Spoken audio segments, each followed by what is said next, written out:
Okay, so want to get a better understanding of what it's really like working with court-mandated clients.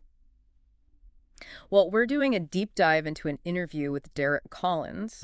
Yeah. He's the CEO of the Diversion Center, and Yeah. he's built a whole successful practice around it. Yeah. This isn't just like, running DUI classes. We're talking anger management, domestic violence interventions, Right, right. even shoplifting. Yeah, it's a pretty it's an interesting area, and You it's did. fascinating how Mr. Collins found his Yeah. calling in this in this area. Yeah, tell me about that. He actually started out on the other side of the table, Yeah, so to go speak. on. Back in 2004, he got himself arrested for selling bootleg DVDs and CDs. Whoa. That's quite a beginning for someone who now helps people navigate the legal Well, system. it is, and so during pretrial, he had to go through an alcohol and drug evaluation, and Oh, wow. ended up testing positive for cocaine. Mm-hmm. Yeah, and as a result of that, he had to take 24 weeks of court mandated classes himself, and he Oh. he says it was a real turning point in his life. I can see why, yeah, why that experience would give him just like such a unique perspective on working with this population. I mean, he's been there, right? He has, He knows. he's been there. Yeah. Yeah, he knows firsthand what it's like, and he really emphasizes compassion in working with this population. Mm-hmm. He talks about the importance of remembering that these clients are often dealing with a lot of shame and Yeah. fear on top of everything else, Yeah. Yeah. and their initial motivation might be driven just by a desire to avoid jail time or other legal consequences, Right. which can create some some interesting dynamics in therapy. That makes sense. Yeah, it's not always about deep inner work right off the bat. Right, exactly. Yeah, it's he points out that a lot of therapists are hesitant to work with this population. Oh, yeah, I can see that. Maybe because they're worried about difficult clients or ethical complexities, but he sees it as a unique opportunity to almost act as a guide, Hmm. helping people navigate a system that can feel very overwhelming. Right, so it's almost like the therapist becomes almost like a translator between Yeah, that's a good way. That's a good way to put it. Yeah, the legal world and the client's personal world. yeah. And this brings up another interesting point that we haven't even touched on is the court or the probation officer actually becomes a third party in the therapeutic relationship. Oh, I hadn't thought about it like that. That definitely adds, a whole new dimension to things. It does. It does. It can create additional pressure for sure, Mm-hmm. but it can also create leverage. Hmm. If you can help someone meet their court requirements, you can really have a significant impact on their life. Yeah, they might even be more motivated to engage in therapy than a quote unquote typical client, at least, initially. Yeah, that's true. Yeah. So did he say anything about what kind of qualifications or education you need to work with this population? Yeah. Yeah, that's one of the things that actually surprised me is he says you don't always need a master's degree to teach some of these psychoeducational classes. Oh, wow. Okay. Although specialized training is definitely recommended. Hmm. And in fact, his company offers private label workbooks and even PowerPoint presentations specifically designed for therapists. PowerPoint. Wow. Yeah, Okay. who want to offer these kinds of classes. So it's like a business in a box for therapists who want to specialize in this niche. Yeah, you could say that. And of course, that raises the question of, well, is making these services so accessible?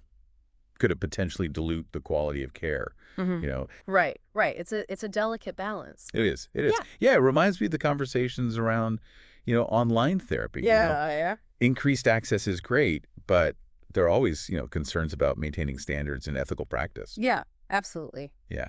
But to be fair to Mr. Collins, he's really adamant about the importance of, approaching this work with genuine care for the clients, Okay. not just treating it as a quick way to make money. So it's not just about, churning out classes, it's about building a reputation Exactly. for ethical and effective service. Yeah. Okay. Did he talk about how therapists working with court-mandated clients, typically get paid? Yeah. And this is another area where his approach is a bit unexpected. Okay. He says that most of his clients are self-pay. Oh, wow. He's actually never even billed insurance. Wow, I would have assumed insurance would cover at least, some of these services. Yeah, you would think so, wouldn't you?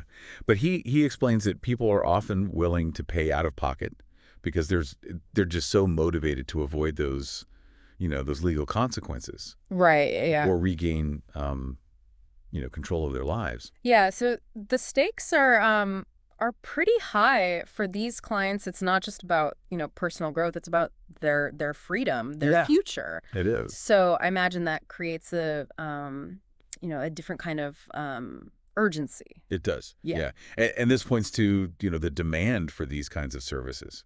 Mhm. It's a market that a lot of therapists might overlook I bet. Yeah. because they're so used to, the traditional insurance-based models. So there's potentially a real business opportunity here if you're strategic about it. There is. There is. Yeah. And he doesn't just offer classes, by the way. Mm. He also conducts evaluations for substance abuse, Wow. immigration cases, and even custody battles. Wow. He Okay. even does drug testing right in his office. Yeah. Oh, wow. So it's almost like a one-stop shop for people who are navigating the legal system. In a way, yeah, it is. And it allows him to meet a wider range of needs within this niche. Yeah.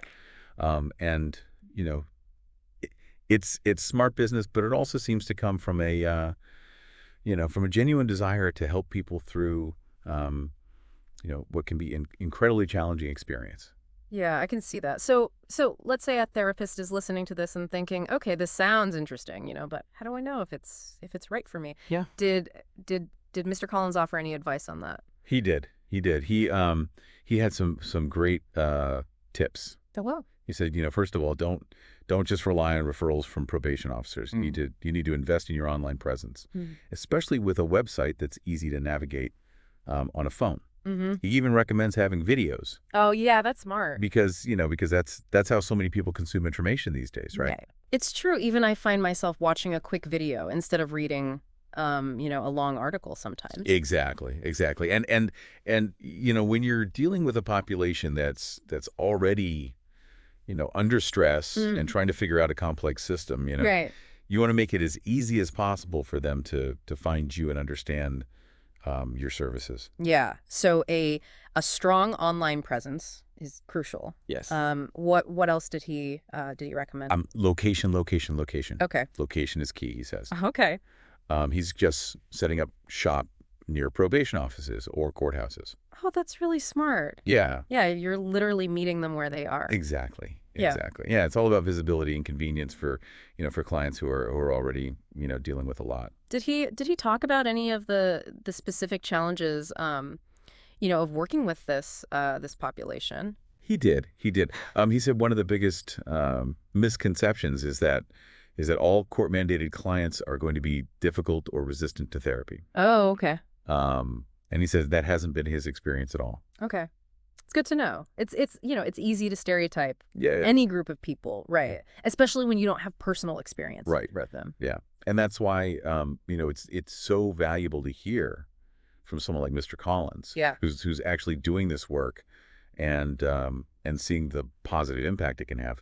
But he does say, it requires a deep understanding of the specific ethical considerations that come into play. Okay, so let's dive into that next. What are some of the the unique ethical considerations that come up when working with court-mandated clients? hmm One of the biggest things is informed consent.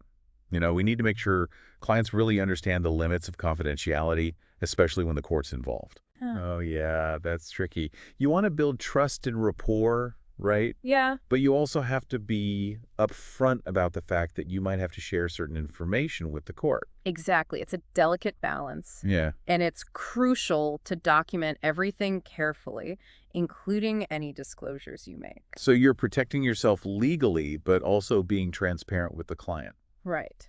Another key consideration is the potential for dual relationships. Oh, yeah. Since therapists might interact with these clients outside of therapy, like at the courthouse. Yeah, that's true. You have to be extra cautious about boundaries. Absolutely. And avoid anything that could be perceived as a conflict of interest. It sounds like working with this population requires a heightened awareness of those ethical lines. It definitely does. Yeah, Mr. Collins really stressed that. Okay, so we've talked about the business side and some ethical considerations. What about the actual therapy? What kinds of approaches work well with court-mandated clients? Well, as we mentioned earlier, Mr. Collins is a big proponent of psychoeducation. Teaching clients about things like anger management, substance abuse, or domestic violence. So it's about giving them practical tools and knowledge they can use. Exactly. And that can be empowering for people who feel stuck. Like you're giving them a way to break out of negative patterns. Right. He also talked about using motivational interviewing. Oh, yeah, which is all about meeting clients where they are and helping them find their own motivation for change. Exactly. It's especially useful when someone isn't coming to therapy by choice. Because you have to help them connect with their own reasons for wanting to change, not just the court's reason. Right. It's about shifting their perspective. Okay, this is all making sense, but I'm also curious about the emotional toll this work can take on therapists. Mr. Collins talked about the rewards, but what about the challenges? Well, one thing he mentioned is the risk of vicarious trauma. Mm. Therapists are exposed to a lot of difficult stories, especially when working with this population. Yeah, that's heavy stuff. It is, and self-care becomes absolutely essential. To avoid burnout, right? Yep. Exactly. You can't pour from an empty cup. And what about managing our own biases? It's easy to judge people who've made mistakes, especially if those mistakes have landed them in the legal system. That's so true. Yeah. Yeah, self-awareness is crucial in this work.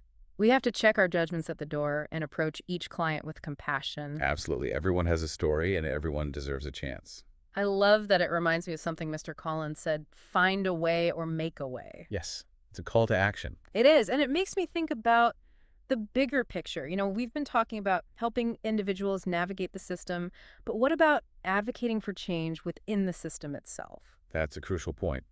Yeah, Mr. Collins touched on that as well. He emphasized the importance of not just serving our clients, but also advocating for policies and practices that support rehabilitation. So it's not just about treating the symptoms, it's about addressing the root causes. Exactly, and that requires a systemic approach. This is getting deep. It makes me realize that therapists have a role to play in social justice. We do. We have a unique perspective and a responsibility to use our voices. Okay, but how do we do that effectively? How do we use our voices to advocate for change within the system? That's a great question, and one that deserves its own deep dive. Well, maybe we can do that another time. But for now, what else did Mr. Collins have to say about advocating for change? He didn't get into specifics, but he encouraged therapists to stay informed about the issues and use their platforms to raise awareness. So things like writing blog posts, speaking at conferences, or even just talking to our colleagues and clients about these issues? Exactly, and getting involved in organizations that are working to reform the criminal justice system. Right, because change doesn't happen in isolation. It takes collective effort. Absolutely. And as therapists, we're uniquely positioned to be part of that movement. This is inspiring, but I also feel a little overwhelmed. It's a lot to take in. It is, but remember, we don't have to do it all at once. We can start by making small changes in our own practices and communities. Like, what are some concrete steps we can take? Well, we can educate ourselves about the needs of court-mandated clients. Make sure our services are culturally sensitive and trauma-informed. That's a great starting point. What else? We can advocate for policies that support diversion programs and alternatives to incarceration. Because jail isn't always the answer. Right. And we can challenge the stigma surrounding people who've been involved in the criminal justice system. Okay, I'm starting to see a path forward. It's about taking small steps, but also having a vision for a better system. Exactly. And remembering that every action, no matter how small, can contribute to change. This has been an incredible deep dive. I've learned so much about a world I knew very little about. It's been a pleasure exploring this with you. I'm feeling motivated to learn more and get involved. That's great to hear. And remember, you're not alone. There are resources and organizations out there to support you. Thanks for the reminder. Okay, so for our listeners, here's a final thought to chew on.